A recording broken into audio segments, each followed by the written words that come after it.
Sebelum kita membicarakan tentang nada dari hidup yang berkemenangan, kita perlu mengingat kembali apa yang telah kita bicarakan sebelumnya. Pertama, kita melihat bahwa cara manusia untuk mencapai kemenangan adalah dengan mengekang diri, berjuang, berdoa, dan lain-lain. Sebenarnya semua metode ini tidak akan berhasil. Kedua, kita melihat bahwa Kristus adalah kemenangan kita. Hidup berkemenangan yang telah Allah berikan kepada kita adalah diri Kristus sendiri. Ketiga, ciri terpenting dari hidup yang menang adalah penggantian, bukan perubahan atau perbaikan. Keempat, ada dua hal yang harus kita lakukan, yaitu menyingkirkan alamiah dan percaya. Kelima, ada dua hal yang harus kita lakukan setelah menang, yaitu mengakhiri semua dosa dan mutlak mempersembahkan diri. Keenam, Tuhanlah yang menjaga kita untuk tetap ada di dalam hidup yang menang. Tuhanlah yang terus-menerus menang bagi kita. Setiap hari kita harus percaya dan menyerahkan diri ke dalam tangan Tuhan, membiarkan kemenangan Tuhan dinyatakan di dalam diri kita. Bila kita belum melakukan hal ini, kita perlu melakukannya hari ini. Sekarang mari kita perhatikan nada dari hidup keseharian seorang pemenang. Ketika kita menyanyikan sebuah nyanyian pujian, kita memiliki kata-kata dan nada. Banyak orang yang bernyanyi dengan kata-kata yang tepat tapi nadanya salah. Kita perlu ingat bahwa hidup yang menang memiliki nadanya sendiri.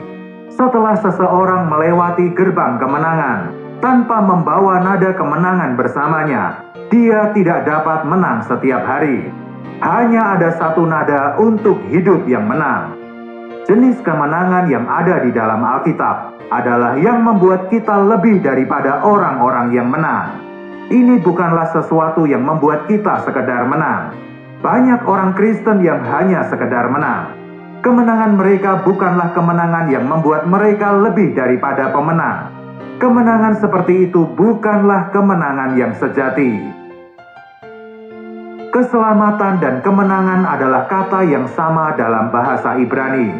Bersorak-sorai dan bersukacita juga adalah kata yang sama dalam bahasa Ibrani.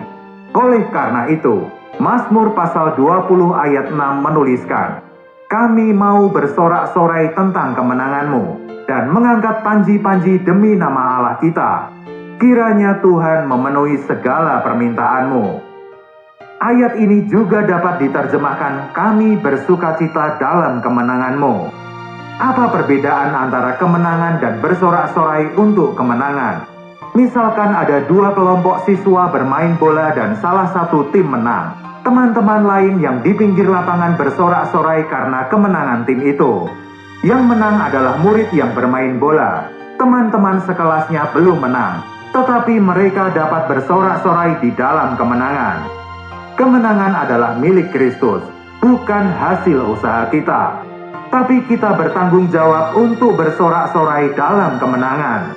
Tuhan sudah menang, dan kita bersorak-sorai dalam kemenangan. Ini adalah nada hidup yang menang. Kita harus memiliki nada kemenangan seperti ini di dalam keseharian kita. Bila kita memiliki nada kemenangan, kita memiliki kehidupan yang menang. Tanpa nada kemenangan, hidup sehari-hari kita masih gagal. Menjadi lebih dari pemenang adalah senantiasa menang dan senantiasa memiliki nada kemenangan. Kemenangan dari banyak orang adalah kemenangan yang tidak mutlak. Kemenangan mereka kosong dan sunyi.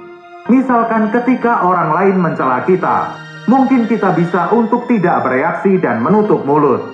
Kita mungkin berpikir bahwa dengan berdiam diri kita sedang menang. Memang benar bahwa ini adalah kemenangan, tetapi kemenangan ini adalah kemenangan yang ala kadarnya, tidak mutlak. Kemenangan semacam itu bukanlah kemenangan yang membuat kita lebih dari pemenang, juga bukan sorak-sorai kemenangan. Sorak-sorai yang datang setelah kemenangan adalah sorak-sorai yang terus bersukacita, bersyukur dan memuji. Hal ini bukanlah upaya yang setengah hati, juga bukan dengan memaksa atau menahan diri. Sorak-sorai kemenangan adalah memuji dalam segala situasi dan segala alasan. Ini lebih dari pemenang. Kemenangan yang sejati adalah bersyukur dan memuji dalam segala kesulitan. Ini bukan kemenangan yang ala kadarnya, melainkan sorak-sorai kemenangan. Kita harus ingat bahwa cawan atau piala yang diberikan Allah kepada kita adalah cawan yang penuh melimpah, bukan cawan yang hanya berisi beberapa tetes air. Cawan yang penuh melimpah ini diberikan agar kita dapat bersorak-sorai di dalam kemenangan. Bila seseorang menyuruh kita berjalan 100 meter dan kita berjalan 100 meter, itu bukanlah sebuah kemenangan. Lebih dari pemenang adalah bila orang meminta kita berjalan 100 meter, kita berjalan 200 meter. Bila orang lain meminta baju kita, kita memberikan jubah kita. Saat orang lain mencela kita bukan hanya menahan diri atau mencoba bersabar. Sebaliknya kita justru bersyukur kepada Tuhan dengan sepenuh hati dan tanpa keraguan. Inilah kemenangan yang menjadikan kita lebih dari pemenang. Kita harus berkata kepada Tuhan, Tuhan, semua kesulitan yang menimpaku adalah pekerjaan-Mu yang penuh kasih. Aku bersyukur kepadamu bahwa aku dapat menderita bagimu. Ini adalah nada kemenangan. Tuhan memberi kita kemenangan agar kita dapat bersyukur dan memuji Dia. Banyak orang yang nampaknya telah menang, tetapi mereka tidak memiliki nada kemenangan. Mereka yang tidak dapat bersyukur dan memuji di dalam penderitaan, mereka adalah orang-orang yang sekedar menang. Mereka bukanlah orang-orang yang lebih dari pemenang. Ada beberapa bagian Alkitab yang berbicara tentang sukacita.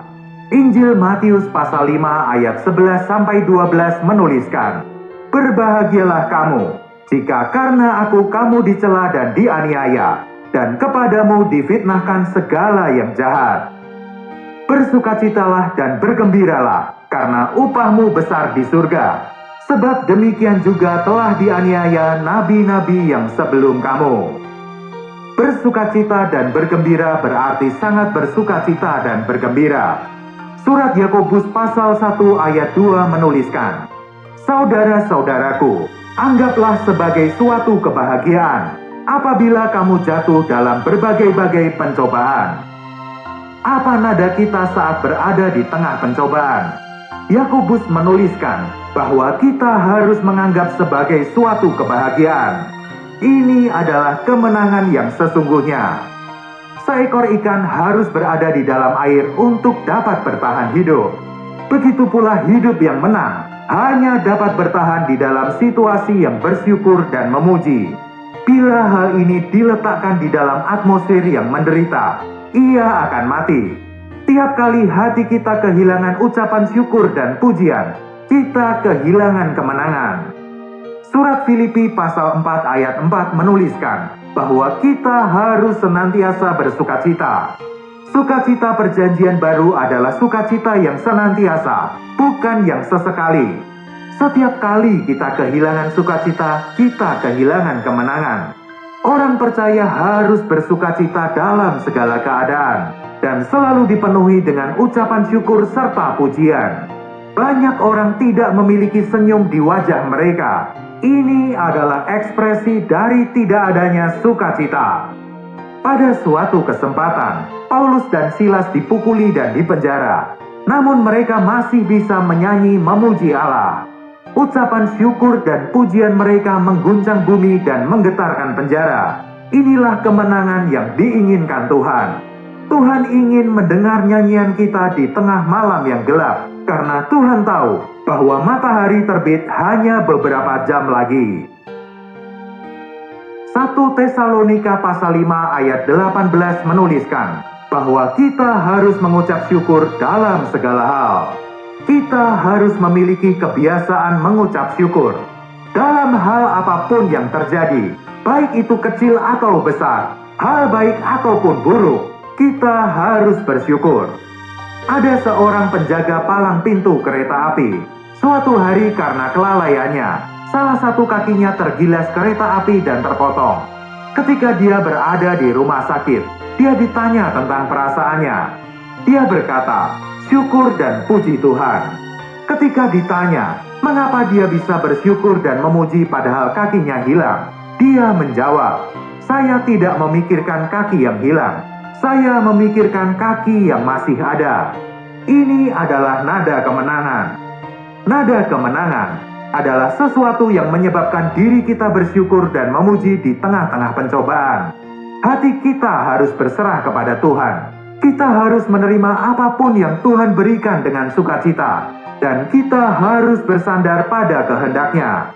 Tidaklah cukup bagi kita hanya tekun menanggung cobaan. Ketekunan yang dijelaskan di dalam Alkitab bukanlah ketekunan yang pasif.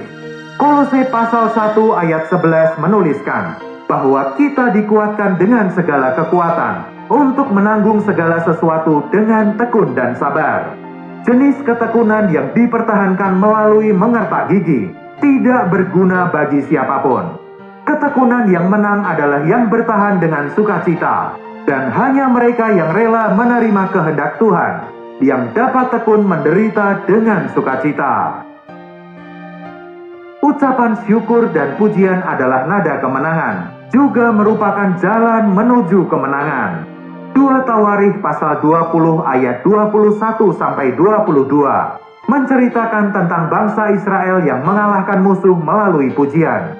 Yosafat, Raja Yehuda, menunjuk orang Lewi untuk memberikan pujian dalam pakaian kudus. Mereka keluar di muka orang-orang yang bersenjata sambil menyanyikan nyanyian syukur bagi Tuhan.